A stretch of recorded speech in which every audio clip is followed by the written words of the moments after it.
சமீபத்தில் ஃபேஸ்புக்கில் இந்த கதையை நான் பார்த்தேன். நம்மள பல பேர் பார்த்துருப்போம். ஒரு ஃபர்னிச்சர் கடையினுடைய உரிமையாளர் சாயங்காலமாக கடை சாத்திட்டு அவங்க வீட்டுக்கு போகிறாங்க. அந்த கடைக்குள்ளே எப்படியோ ஒரு பாம்பு நுழைஞ்சிருது. பாம்புக்கு பயங்கர பசி. சாப்பிட ஏதாவது கிடைக்குமா அப்படின்னு கடைக்குள்ளே தேடி சுற்றிட்டு இருக்கு. ஃபர்னிச்சர் கடை அப்படிங்கிறதுனால ஒரு கூர்மையான ஒரு கோடாலி அங்கே வச்சுருக்காங்க. பாம்பு இறைய தேடி சுற்றிட்டு இருக்கிற வேகத்தில் பாம்பினுடைய உடம்பு பட்டு அந்த கோடாலி பாம்பு மேலே விழுந்துருது. பாம்புக்கு ஏற்கனவே பசி. கோடாலி விழுந்ததுல லேசான ஒரு அடியும் பட்டுறது. பாம்புக்கு கோபம் வந்துருச்சு. அந்த கோடாலியை பிடிச்சி கடிச்சிருது பாம்பு. கூர்மையான கோடாலி கடிச்சதுல பாம்புக்கு இன்ஜுரி ஆயிடுச்சு. வலி தாங்க முடியல.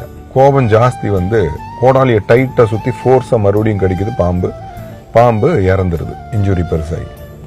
அடுத்த நாள் காலையில் அந்த கடையினுடைய உரிமையாளர் வந்து கடையை திறந்து பார்க்குறாங்க. ஒரு கோடாலியை டைட்டாக ஒரு பாம்பு சுற்றி இறந்து கிடக்குது. அவருக்கு ஒரு மாதிரி ஆயிடுச்சு. காலையில் பார்த்த மொதல் காட்சி. சரி, என்ன நடந்ததுன்னு சிசிடிவி போட்டு பார்க்குறாரு. நடந்த சம்பவம் கிளியராக புரிஞ்சிச்சு அவருக்கு. இதில் என்ன பெரிய சம்பவம் புரியிருக்கு இருக்கு அப்படின்னு நம்ம நினைக்கலாம். நம்ம எல்லாருக்குமே தேவையான ஒரு அற்புதமான செய்தி இருக்கு இந்த கதையில். கோபம். நம்ம எல்லாருக்குமே கோபம் வரும். அந்த கோபத்தை நம்ம கண்ட்ரோலில் வச்சுட்டோம்னா வாழ்க்கையில் பல விஷயத்த நம்ம கண்ட்ரோலில் கொண்டு வந்துடலாம். மற்ற உணர்வு மாதிரி கோபமும் ஒரு உணர்வு தான். எந்த உணர்வாக இருந்தாலும் அது நம்ம கண்ட்ரோலில் இருக்கணும். சில நேரங்களில் நமக்கு பிடிக்காதவங்க இல்லாட்டி நம்மளை பிடிக்காதவங்க நம்மளை எச்ச கோபப்படுத்தி விட்டு வேடிக்கை பார்ப்பாங்க. ஏன்னா கோபத்தில் நம்ம எடுக்கிற முடிவு ரொம்ப ஆபத்தான சூழ்நிலையில் கொண்டு போய் நம்மளை உட்கார வச்சிடும். அதனால கோபமாக இருக்கிறப்ப முடிவெடுக்காமல் இருக்கிறது ரொம்ப நல்லது.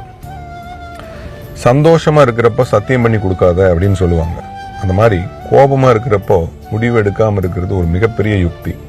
அந்த யுக்தியை நம்மளும் பழகணும். எவ்வளவு பெரிய கோபமாக இருந்தாலும் கொஞ்ச நேரம் விட்டோம்னா அந்த கோபம் நமக்கு இறங்கிடும். அதுக்கப்புறம் மைண்டு கிளியர் ஆயிடும். அப்புறம் முடிவு எடுத்துக்கணும். ஆறுவது சினம் அப்படின்னு ஔவையார் அப்பவே சொல்லியிருக்காங்க. எவ்வளவு பெரிய சினமாக இருந்தாலும் கொஞ்ச நேரம் விட்டோம்னா ஆறிடும். அதனால கோபப்படாமல் இருக்கிறது ரொம்ப நல்லது. அது நடக்கவே நடக்காது. கோபப்படும் போது முடிவெடுக்காமல் இருக்கிறது ரொம்ப நல்லது. ஆறுவது சினம். My name is Niyas Basheer.